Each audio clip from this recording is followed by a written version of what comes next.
Selamat datang saudara-saudari.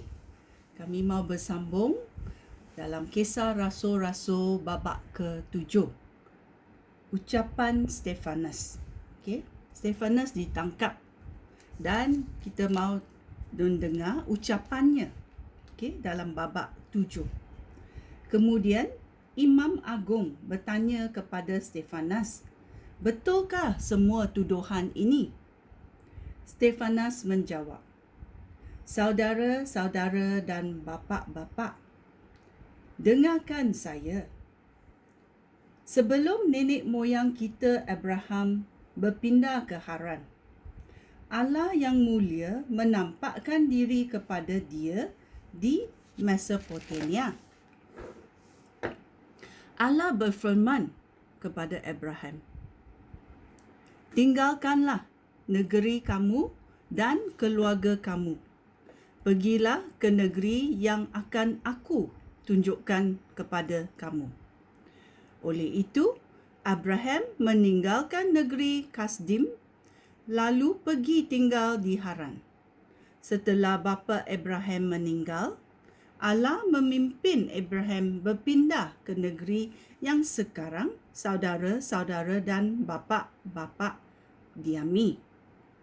Pada masa itu, Allah tidak memberikan sedikit bahagian pun daripada negeri ini kepada Abraham untuk menjadi miliknya. Tetapi Allah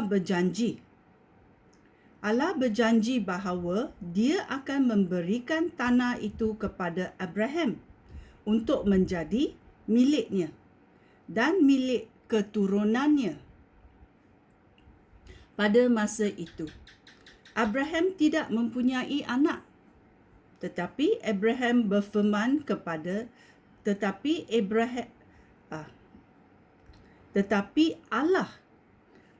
berfirman kepada Abraham, "Keturunan kamu akan tinggal di negeri orang, dan mereka akan diperhamba serta ditindas selama 400 tahun.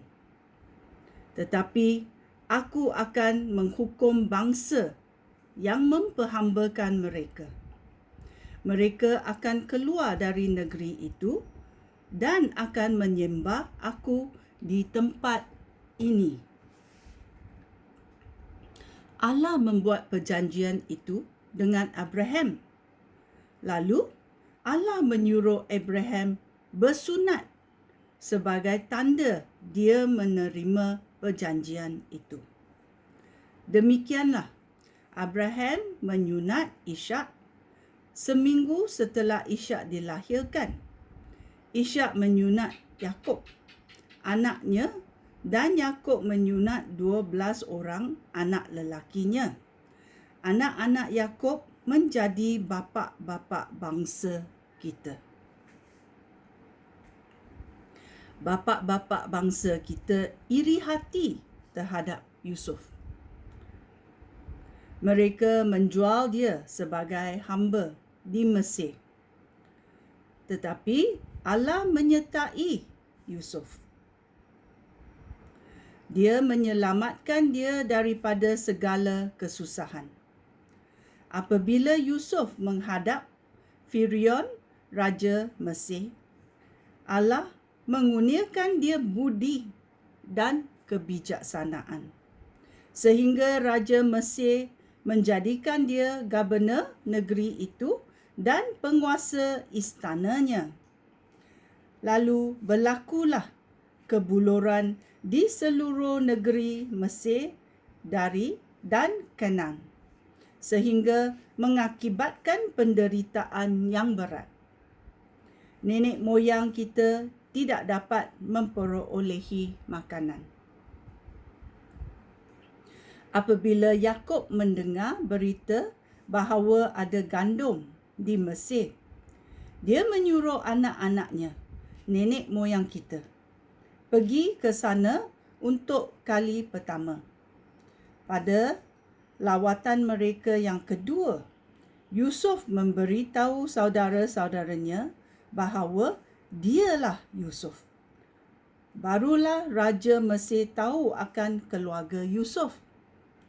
Yusuf mengirim berita kepada Yakub dan meminta bapaknya bersama dengan semua anggota keluarganya berpindah ke Mesir.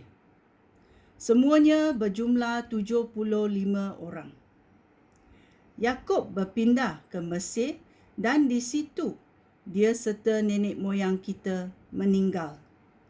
Jenazah mereka dibawa ke Shechem dan dikuburkan di kuburan yang dibeli oleh Abraham dengan sejumlah wang daripada suku Hamor. Apabila sudah dekat masanya, Allah memenuhi janjinya kepada Abraham. Bilangan bangsa kita di Mesir semakin besar. Akhirnya, seorang raja lain yang tidak mengenal Yusuf mula memerintah di Mesir. Raja itu memperdaya bangsa kita dan berlaku kejam terhadap nenek moyang kita.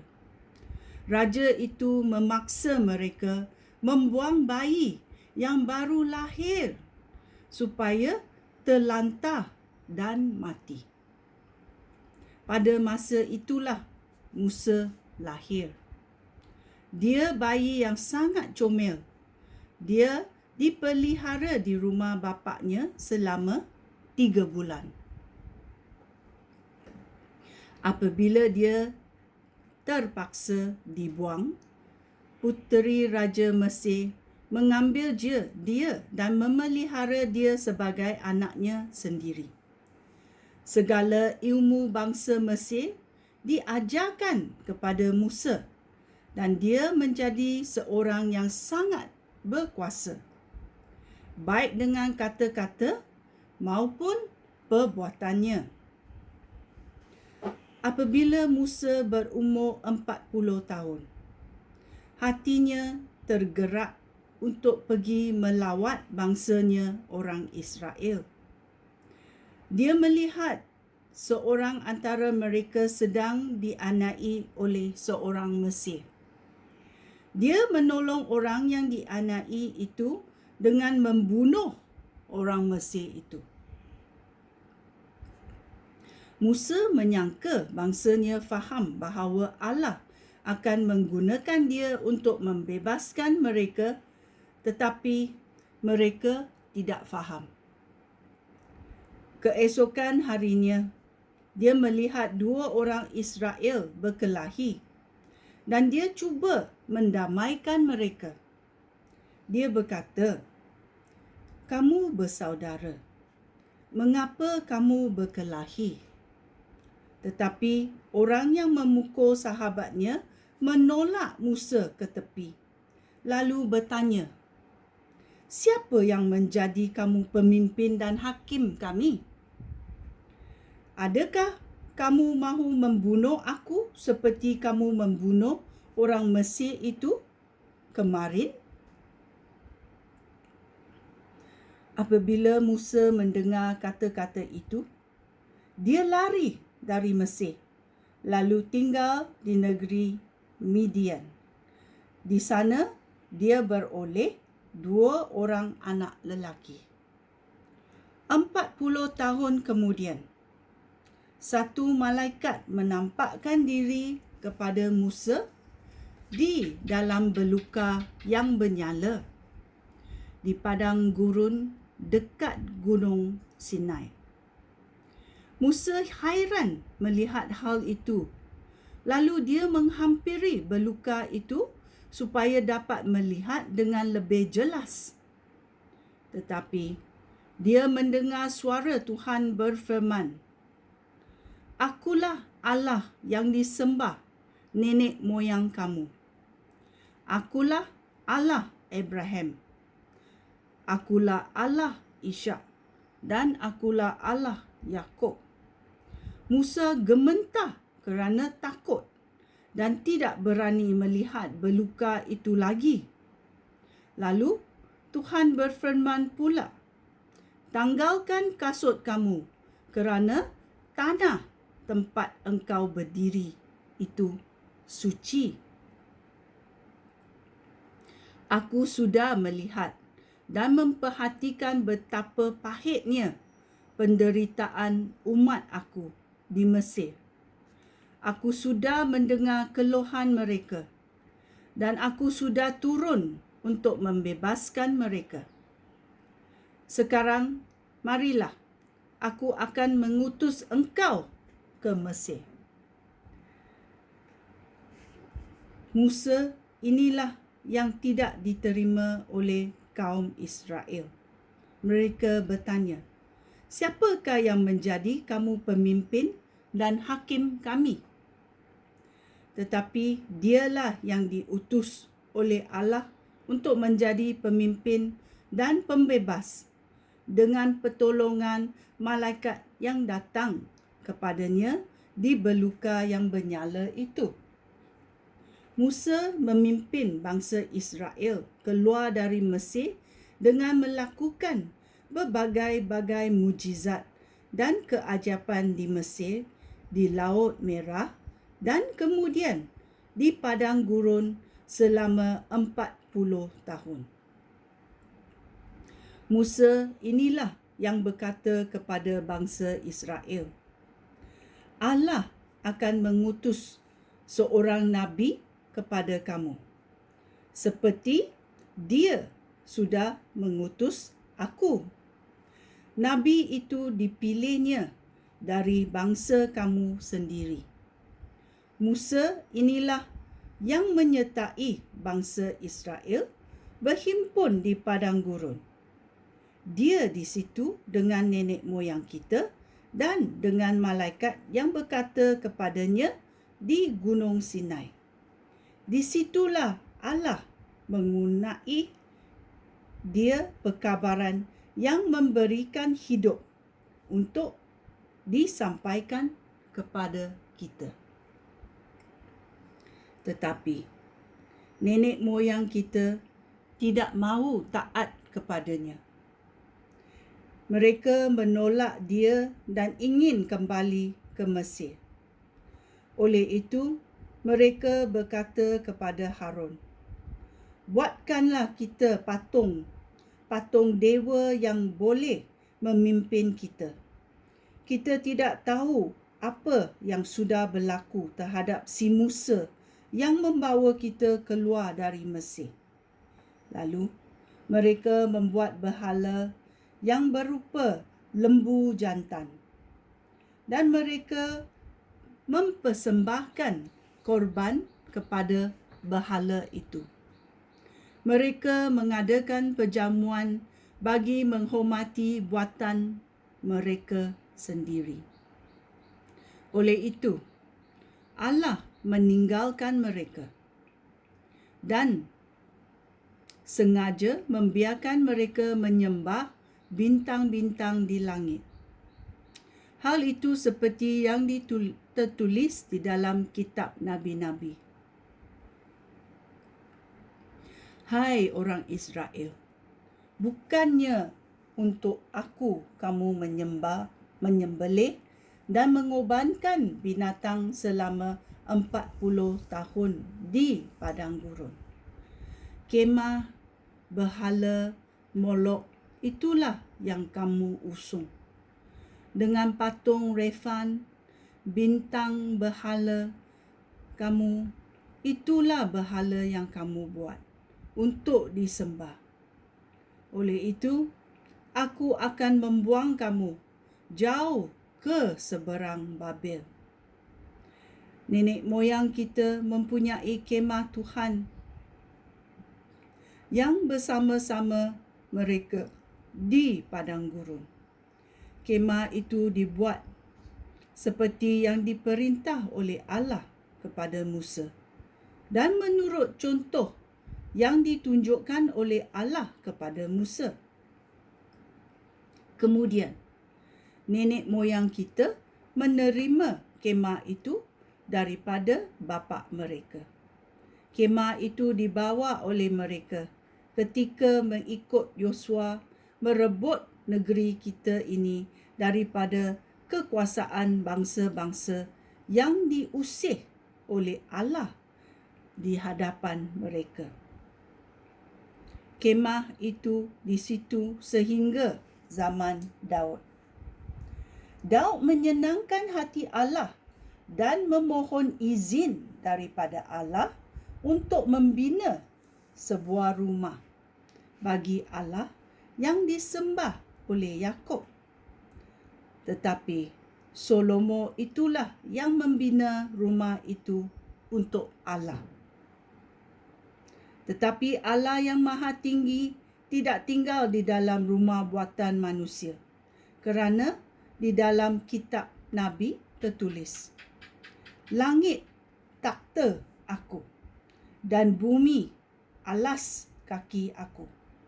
Rumah apakah yang mahu kamu bina untuk aku? Di manakah tempat kediaman aku? Bukankah aku sendiri yang menjadikan segala sesuatu?" Begitulah firman Allah. Alangkah kerasnya kepala saudara-saudara. Alangkah degilnya saudara semua, sehingga tidak mahu taat kepada Allah dan tidak mahu mendengar firman Allah. Saudara-saudara seperti nenek moyang saudara semua. Saudara semua selalu melawan roh Allah. Adakah seorang nabi yang tidak dianai oleh nenek moyang saudara semua? Mereka membunuh pesuruh-pesuruh Allah yang dahulu kala, yang mengumumkan kedatangan hamba Allah yang melakukan kehendak Allah. Sekarang, saudara-saudara sudah mengkhianati dan membunuh dia. Saudara-saudara sudah menerima Taurat Allah yang disampaikan oleh malaikat-malaikat. Tetapi saudara-saudara tidak mahu mentaati Taurat itu. Stefanus direjam, ayat 54. Sementara anggota-anggota majlis agama mendengar semua yang dikatakan oleh Stefanus, mereka meradang dan marah sekali terhadapnya. Tetapi Stefanus yang dikuasai oleh Roh Allah mengadah ke langit. Dia melihat kemuliaan Allah serta Yesus yang berdiri di tempat berkuasa di sebelah kanan Allah. "Lihatlah," katanya, Saya melihat syurga terbuka dan Anak Manusia berdiri di sebelah kanan Allah." Lalu anggota-anggota majlis agama berteriak-teriak sambil menutup telinga. Dengan serentak mereka menyerang Stefanus. Mereka mengheret Stefanus keluar bandar lalu merejam dia. Orang yang menyaksikan peristiwa itu meletakkan pakaian mereka dekat kaki seorang muda bernama Saulus.